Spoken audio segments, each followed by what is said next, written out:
Okay, shalawam. First off, I want to say all praises to Yahawah, bahasham, Yahawashi, bahasham, Kodash.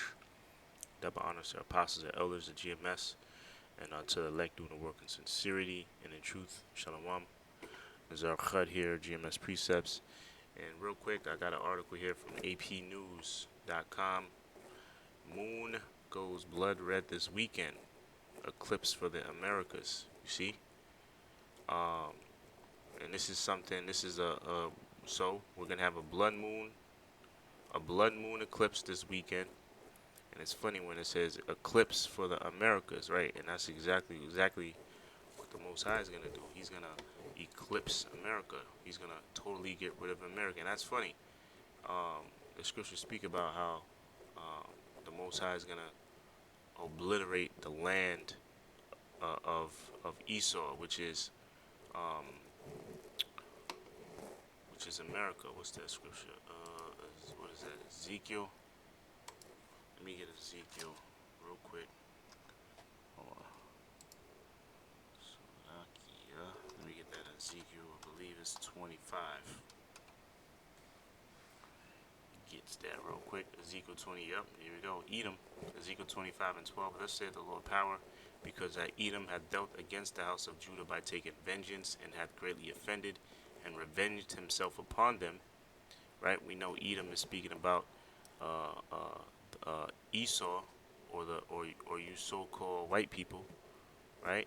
Because Edom have dealt against the house of Judah, right, by taking vengeance, and hath greatly offended, and revenged himself upon them, right? Because you so-called white people, or the people of Edom, have done um, a lot of wickedness to our people, right? All the tribes, all the way from Judah, all the way down to Issachar. Okay, they've greatly offended. It tells you, what is that, Ezekiel 35? They furthered the affliction, so they did way more than they were supposed to do. Okay, it says, therefore, thus saith the Lord power, I will also stretch out my hand upon Edom, and will cut off man from beast from it, and will make it desolate from Teman, and they of Dedan shall fall by the sword. Now you see this article. It says eclipse for the Americas. Right, now we know the scriptures speak about signs, the signs of heaven.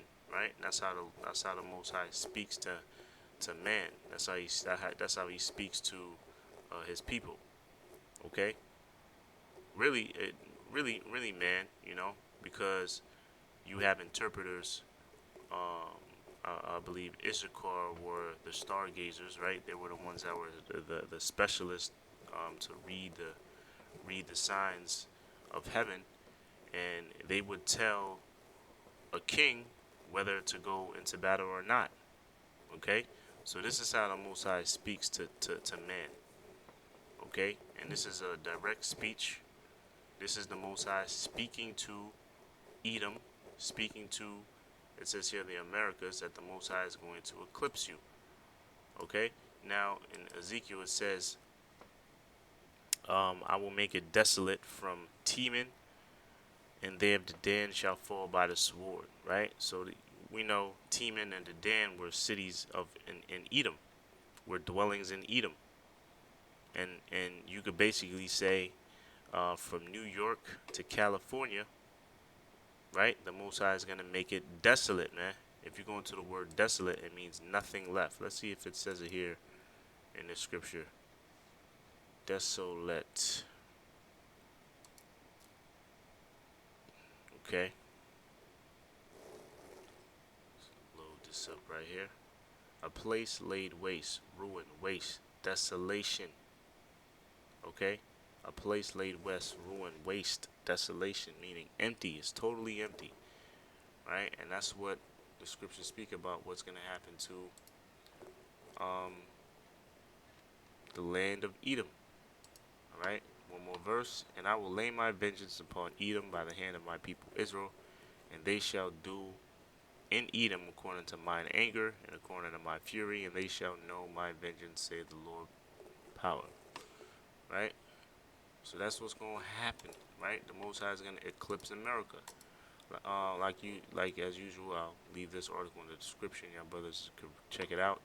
A total lunar eclipse will grace the night skies this weekend, providing longer than usual thrills for stargazers across North and South America. It's a spirit, because we're gonna have camp tomorrow. Lord willing, we'll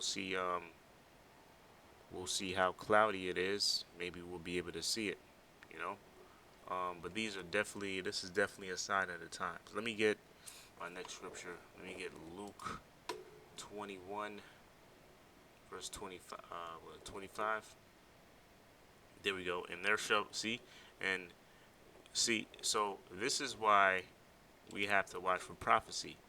Let me go back to Luke. This is why we have to watch for prophecy, because our number one concern is the return of Yahawashi. Okay, Luke, the 21st chapter goes into it, as well as Mark 13, Matthew's 24. Let me read this. This is Luke 21 and 25. And there shall be signs in heaven, and in the moon, and in the stars, and upon the earth distress of nations. Right now, that's going into wars and rumors of wars. Right? You see all these nations there. It's been a constant. Every nation is on edge. That's the reason why these nations, they're using their GDP, right? They're using the money that they make, and they're investing it in the military, right? Why would all these nations and countries investing so much money in their military if there's not going to be a third world war? Because the scriptures speak about a third world's war. The scriptures speak about a distress of nations, and that's what we see happening right now. With perplexity, the sea and the waves roaring. Okay, which represent the people.